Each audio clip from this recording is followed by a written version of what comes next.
नमस्कार। बड़ी खबर बड़ी बहस देख रहे हैं आप और मैं हूं आपके साथ अनन्या चतुर्वेदी। चलते हैं आज के मुद्दे की ओर। बात कर लेते हैं कि मध्य प्रदेश में लगातार सियासी बैठकों का दौर जारी है और ऐसे में चौंकाने वाली बात यह है कि शिवराज मंत्रिमंडल की क्लास सीएम शिवराज सिंह चौहान नहीं बल्कि बीजेपी रही। नेगेटिव रिपोर्ट के बाद जो है संगठन के आका कैबिनेट मंत्रियों को सवाल जवाब के साथ उनसे उनकी क्लास भी लगाई है। साथ ही माना जा रहा है कि संगठन को जो चलिए इसी मुद्दे पर ज्यादा चर्चा के लिए हमारे साथ पैनल पर 3 मेहमान जुड़ चुके हैं। आइए आपका उनसे परिचय करा देते हैं। हमारे साथ यहाँ पर बीजेपी से राकेश शर्मा जी, साथ ही हमारे साथ आनंद तानंद जी कांग्रेस से, और हमारे साथ वरिष्ठ पत्रकार राजेश जौहरी जुड़ चुके हैं। आप तीनों का ही पैनल पे बहुत स्वागत है। पहले तो सबसे पहला सवाल मेरा राकेश शर्मा जी आपसे रहेगा। अगर देखा जाए तो यहाँ पर आपस में बातचीत की है बीएल संतोष ने मंत्रियों से, साथ ही एक कह सकते हैं कि हेल्दी कन्वर्सेशन जो है बताया जा रहा है पूरे कन्वर्सेशन को, लेकिन कहीं ना कहीं यहाँ पर योजनाओं का क्रियान्वयन और प्रचार प्रसार जो है योजनाओं का, उस पर ज्यादा फोकस किया गया कि क्षेत्र में एक्टिव होने की मंत्रियों को जरूरत है। अब लगातार आप देख रहे हैं कि हमारे विशेषण वर्ग भी जिलों में चल रहे हैं। साथ ही साथ मध्य प्रदेश में जो माननीय भारतीय संगठन महामंत्री जी आए हैं, उन्होंने भारतीय जनता पार्टी के विभिन्न पदाधिकारियों के साथ चर्चा की है, जिलाध्यक्षों के साथ चर्चा की है, आज मंत्रियों के साथ चर्चा की जा रही है। मुझे लगता है कि भारतीय जनता पार्टी एकमात्र ऐसा दल है जिनमें हमेशा संवाद होता है। नेतृत्व के साथ संवाद होना सबसे बड़ी आवश्यकता है। कहीं ना कहीं अन्य दलों में इसकी कमी है। आपने 15 माह की सरकार देखी, उसमें कितने मंत्रियों की बैठक होती थी कमलनाथ सरकार में, ये आपसे छुपा नहीं है। मध्य प्रदेश में भारतीय जनता पार्टी की सरकार के मुखिया लगातार अपने मंत्रियों से और विधायकों से संपर्क करते हैं। साथ ही साथ हमारे जो वरिष्ठ पदाधिकारी केंद्रीय आते हैं वो संपर्क करते हैं। मुझे लगता है ये एक सतत प्रक्रिया है जो भारतीय जनता पार्टी में हमेशा चलती है। जी चलिए आनंद तानंद जी, आपसे मेरा एक सवाल रहेगा यहाँ पे कि जिस तरीके से कुछ दिन पहले जो है कमलनाथ जी का एक बयान सामने आया था, उन्होंने कहा था कि बीजेपी से नहीं संगठन से लड़ाई है, और ऐसे में अगर देखा जाए तो बीजेपी इस वक्त संगठन को ही मजबूत करने में लगी हुई है, तो चुनौतियां बढ़ गई है ना कांग्रेस के लिए तो यहाँ पर, क्योंकि मिशन 2023 के लिए लगातार कांग्रेस में भी बैठक चली है। देखिए अनन्या जी, भाजपा वाले बात तो बहुत बड़ी बड़ी करते हैं, लेकिन धरातल पर क्या, किस तरह से अनर्गल वक्तव्य दे रहे हैं भारतीय जनता पार्टी के मंत्री। उन्होंने किया कि उच्च जाति की महिलाओं को घर से निकालो, खींच के बाहर निकालो। एक विधायक कह रहे कांग्रेस के घुट्टे तोड़ दो, एक कह रहे कि एक ब्राह्मण हमारी एक जेब में बनी है दूसरी जेब में। तो ये विकास की बात कर रहे हैं। अरे बात करना है विकास की करिए। आपने विकास क्या किया है? आपने 20 साल, लगभग 20 साल होने वाले हैं आज भाजपा की सरकार को, मध्य प्रदेश में विकास क्या किया है? मतलब आपका केवल एक ही काम रहेगा कि सत्ता सत्ता और सत्ता, इसके अलावा आपका कोई काम नहीं। विकास आपसे सैकड़ों किलोमीटर दूर है, क्योंकि आप केवल सत्ता के लिए चुनाव लड़ रहे हैं। केवल किस तरह से हम पोलिंग बूथ को हथियाएं, पोलिंग बूथ पर कब्जा करें और सत्ता प्राप्त करें, यही भाजपा का ध्येय रहेगा। भाजपा के मंत्री किस तरह की बातें कर रहे हैं, भाजपा के विधायक किस तरह की बातें कर रहे हैं, भाजपा के पदाधिकारी किस तरह की बातें कर रहे हैं, किस तरह से अलग अलग मुख से अलग अलग बातें कर रहे हैं और फिर विकास की बात कर रहे हैं। आनंद तानंद जी, कांग्रेस भी लगातार जो है अपने बयानों के चलते चर्चा में इस वक्त। कांग्रेस का तो लंबा इतिहास है, 125 साल से ज्यादा, 133 साल का इतिहास है। विवादित बयान देने के लिए चर्चाओं में है सर। देखिए कांग्रेस का आज नहीं है सत्ता में, लेकिन कांग्रेस का इतिहास हमेशा सेवा का रहा है।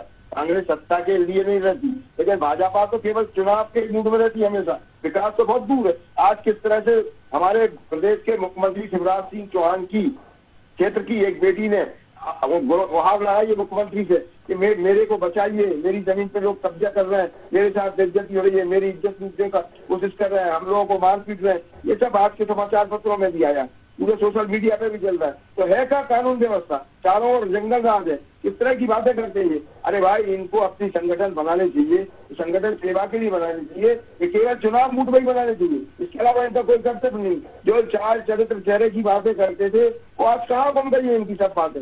ये बस सत्ता के लिए करते और सत्ता के लिए जो 15 साल की बात कर रहे थे भारतीय जनता पार्टी के व्यवस्था, तो क्या करता कि कांग्रेस के लोगों के, चलिए वो अफसरवादी थे, कोई भी थे, उनसे क्या जरूरत थी आपको समझौता करने की? आप तो अपना काम करते, आपको जनता ने विपक्ष में बैठाना था, आप विपक्ष का रोल अदा करते, अब आप विपक्ष का पालन करते। आप तो संसार की सबसे बड़ी पार्टी है, तो क्या आवश्यकता पड़ गई? केवल मध्य प्रदेश की सत्ता प्राप्त करने के लिए आपके केंद्र के नेताओं को बोलना पड़ा कमलनाथ सरकार को गिराओ, नहीं तो भारतीय जनता पार्टी समाप्त हो जाएगी। तो ये तो आपने चरित्र स्थापित किया। आज कमलनाथ जी निश्चित रूप से और अधिक गतिशीलता के साथ काम कर रहे हैं, जनता की सेवा कर रहे हैं, जनता के अंतिम, यानी कि माना जाए कि कांग्रेस भी जो है लगातार 2023 के लिए तैयारियां कर रही है। चलिए आनंद तारक जी, मैं आपके पास वापस लौटूंगी। हमारे साथ यहाँ पर वरिष्ठ पत्रकार राजेश चौधरी जुड़े हुए हैं। राजेश चौधरी जी, आपसे मैं समझना चाहूंगी कि भाजपा में लगातार बैठकें चल रही है। चलिए मान लीजिए दोनों पार्टी में लगातार बैठकें चल रही हैं, तैयारियां 2023 की हैं, लेकिन इस वक्त अगर भाजपा को देखा जाए तो केंद्रीय नेतृत्व का इतना ज्यादा हस्तक्षेप करना और इस क्लास का क्या यहाँ पर तात्पर्य निकाला जाए?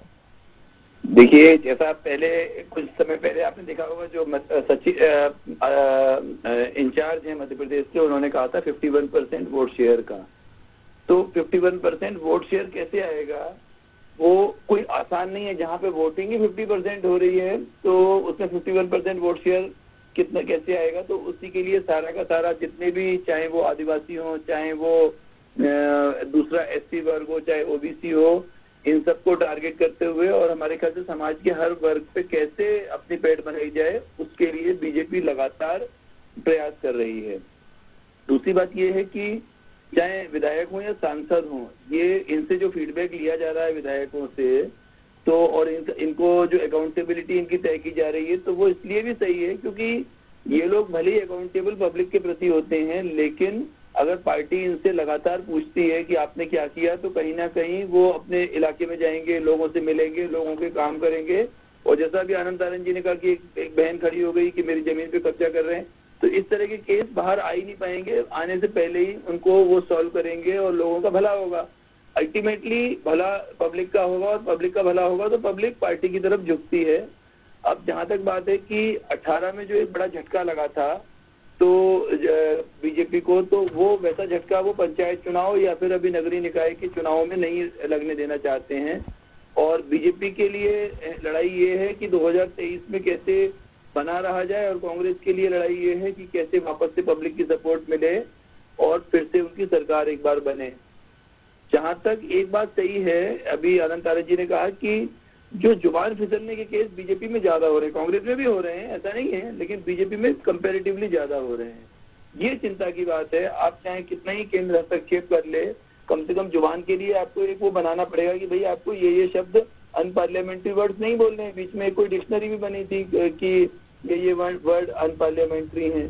तो आप कुछ भी कहीं पे भी कोई नेता बोल देते हैं, आपको ध्यान रखना चाहिए कि एक छोटी सी बात जो होती है वो कहाँ तक जाती है सोशल मीडिया के इस दौर में। अब वो वैसा समय नहीं रहा है कि आपने बोल दिया और लोग भूल गए। वो वीडियो हमेशा यूट्यूब पे रहेगा, हमेशा वो कहीं ना कहीं किसी न किसी के मोबाइल में रहेगा और कभी भी बाहर आ जाएगा। तो इसलिए जो भी कुछ हो रहा है कुल मिला के है तो वोटों का ही, जो वोट शेयर बढ़ाने के पीछे ही हो रहा है जी। चलिए राकेश शर्मा जी, देखा जाए तो पहले विधायकों की बैठक, उसके बाद जो है यहाँ पर कार्य समिति के बाद यहाँ पर मंत्रियों से चर्चा हुई, अभी किसान मोर्चा की बैठक चल ही रही है भाजपा में।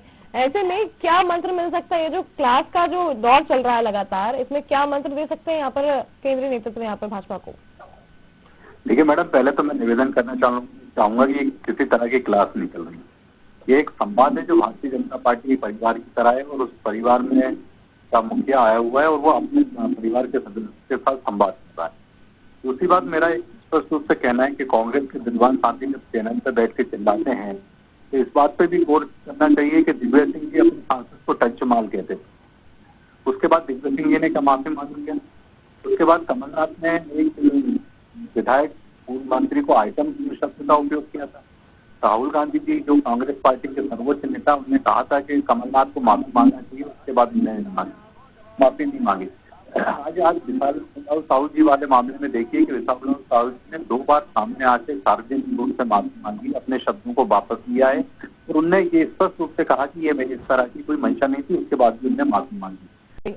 आनंद तारण जी, अगर देखा जाए तो भाजपा जो लगातार बैठकें कर रही है, नेतृत्व का यहाँ पर कह सकते हैं कि एक सांस भी मिल रहा है, यहाँ पर मार्गदर्शन मिल रहा है, लेकिन कांग्रेस की अगर बात करें तो कमलनाथ जी के अंडर जो है लगातार यहाँ पूरी बैठकें चल रही हैं, जितना भी जो भी अभी फिलहाल बैठकों का दौर है उसमें रहा है कि तो यहाँ पर भाजपा लगातार बोलती है कि वो प्रवासी है, लेकिन अगर देखा जाए तो कांग्रेस में इस वक्त कहीं भी केंद्र के नेता या फिर केंद्र का जो कह सकते हैं कि मार्गदर्शन जो है वो मध्य प्रदेश आगे नहीं दिखता, वो सिर्फ दिल्ली में दिखता है, यहाँ क्यों नहीं दिखता वो?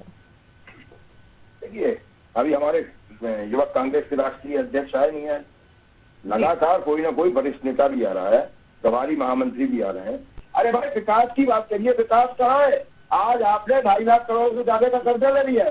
जब दिग्विजय सिंह जी की सरकार थी तब मध्य प्रदेश में 18,000 करोड़ का कर्जा था, आज 20 साल में 2.5 लाख करोड़ से ज्यादा का कर्जा हो गया। इस तरह की बातें कर रहे हैं ये लोग, ये बातें बहुत बड़ी बड़ी करते।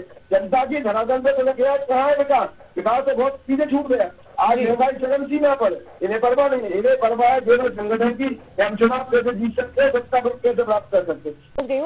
इसको समझ लेते हैं पूरी तरीके से। हमारे साथ राजेश जौहरी मौजूद है यहाँ पर। राजेश जौहरी जी, अगर देखा जाए तो जिस तरीके से इन दोनों प्रवक्ताओं की बात आपने सुनी, इस वक्त तक जो राजनीतिक परिस्थितियों को देखा जाए, मिशन 2023 को देखा जाए, लगातार बैठकों को देखा जाए, केंद्रीय नेतृत्व का साथ भी यहाँ पर है, तो क्या इसका हम लोग समावेश निकालें कि फिलहाल ये राजनीति जो है वो चुनाव का वोट शेयर बढ़ाने के लिए भी है, साथ ही चुनौती और जन अपेक्षाओं के साथ साथ क्या क्या आगे बढ़ना, किस तरह से आगे बढ़ेगी पार्टियां? अनन्या जी, इसमें एक जो अच्छा पॉजिटिव साइन इसमें से निकल के आ रहा है वो ये आ रहा है कि इससे पहले क्या होता था कि जो आज से 15-20 साल पहले की पॉलिटिक्स कैसी होती थी कि चुनाव जीतने के बाद 4.5 साल नेता मिलता ही नहीं था लोगों से, और आखिरी के 6 महीने में फिर बैठकें, फिर किसी की शादी में, किसी के बर्थडे में, किसी के नुक्ते में जा जाके और फिर अपना जो भी पैसे खर्च करने हैं शराब बांटी और बकरे बांटे और चुनाव जीत गए, फिर 4.5 साल गायब हो गए। कम से कम लोकतंत्र के लिए बहुत अच्छा हो रहा है ये कि चुनाव है या नहीं है, लगातार चाहे अपोजिशन है चाहे बीजेपी है, दोनों के दोनों अपने लगे हुए हैं, इलेक्शन मोड में चल रहे हैं। भले ही कांग्रेस में इल्जाम लगाती है कि भाजपा हमेशा इलेक्शन मोड में रहती है, और इलेक्शन मोड में रहने का जो सबसे बड़ा फायदा होता है वो होता है जनता का। देखिए, जनता जो है लोकतंत्र में सबसे बड़ी जनता है, मालिक जनता है, ना कांग्रेस है ना बीजेपी है। तो अगर इलेक्शन मोड में है तो उन्हें हमेशा चिंता रहेगी जनता की, और जनता के जो भी मुद्दे होंगे वो सही तरीके से सॉल्व होंगे। और जैसे यूरिया वाला मामला, हम आपको एक एग्जांपल बताते हैं। अभी यूरिया के लिए परेशान थे किसान, तो जो भी मुख्यमंत्री ने किया या किसने किया ये तो नहीं मालूम, पर लगातार छापे पड़ रहे हैं जिन लोगों ने कालाबाजारी कर रखी है, स्टॉक कर रखा है। कल में एक टांडा, धार जिले में एक टांडा जगह है, वहां पर एक व्यापारी बाफना है, मिस्टर बाफना, उन्होंने 860 बोरे अपने गोदाम में छुपा के रखे थे महंगे दामों पे बेचने के लिए जी। तो अब कहीं से खबर लगी, और चूंकि उनको फ्री हैंड है अधिकारियों को, तो एक नायब तहसीलदार लेवल के अधिकारी ने जाके छापा मारा और उसको जब्त करके और किसानों में बांटने के लिए समिति को दे दिया। तो कुल मिला के आप ये देखिए कि इस इलेक्शन मोड के होने से किसानों को तो फायदा हो रहा है ना। अब कम अगर यूरिया ब्लैक नहीं होगा, यूरिया टाइम पे किसान को मिल जाएगा, जब जरूरत है तब नहीं मिला तो कोई मतलब नहीं निकलता है यूरिया होने का, अगर खास समय पे नहीं मिली तो कोई मतलब नहीं निकलता है। तो इसलिए ये जो इलेक्शन मोड में रहना लोकतंत्र के तो बहुत ज्यादा हित में, और कहीं ना कहीं ऐसा लग रहा है कि लोकतंत्र अपना परिपक्व हो रहा है कि पब्लिक भी ये समझ गई है। जैसे उस लेडी का जो भी होगा उसने कोशिश की होगी, नहीं हुआ तो तुरंत उसने सोशल मीडिया पर आ गई, शाम तक आप देखिएगा उसकी प्रॉब्लम सॉल्व हो जाएगी। तो क्यों सॉल्व हो जाएगी? क्योंकि अगर समझ लीजिए पार्टी इलेक्शन मोड में है तो उसको लगेगा कि कैसे भी करके इस मामले को सुलझाना ही पड़ेगा। और एक बात और थी कि पंचायत चुनावों में जो है जिस तरह से त्रिपुरा में हुआ, किसी को उम्मीद नहीं थी कि त्रिपुरा में ऐसा हो सकता है। तो पंचायत और नगर पालिका के चुनाव भी बहुत अहम होते हैं, क्योंकि जो नाली का मामला, जो रोड का मामला, जो छोटी छोटी सफाई का मामला, पानी समय पे आ रहा है कि नहीं आ रहा है, ये चीजें भी वोट का डिसाइड करती हैं, चाहे लोकसभा के वोट हो चाहे विधानसभा के वोट हो। तो अगर नगर पालिका और नगर निगम और पंचायत आपके पास होंगी, जिस पार्टी के पास भी होंगी, उसका अधिकार काफी हद तक बढ़ चुका होता है, दखलंदाजी काफी हद तक बढ़ चुकी होती है। तो शायद इसका कुछ फायदा हो, ये भी एक कारण हो सकता है जो बीजेपी पूरे तरीके से लगी हुई है। और जैसा कांग्रेस कह रही है कि जन जागरण यात्रा निकाल रहे हैं, तो अच्छी बात है, दोनों को निकालनी चाहिए जी। चलिए बिल्कुल। तो आनंद तारण जी, राजेश जौहरी जी और राकेश शर्मा जी, बहुत धन्यवाद आपका पैनल पे हमारे साथ जुड़े रहने के लिए।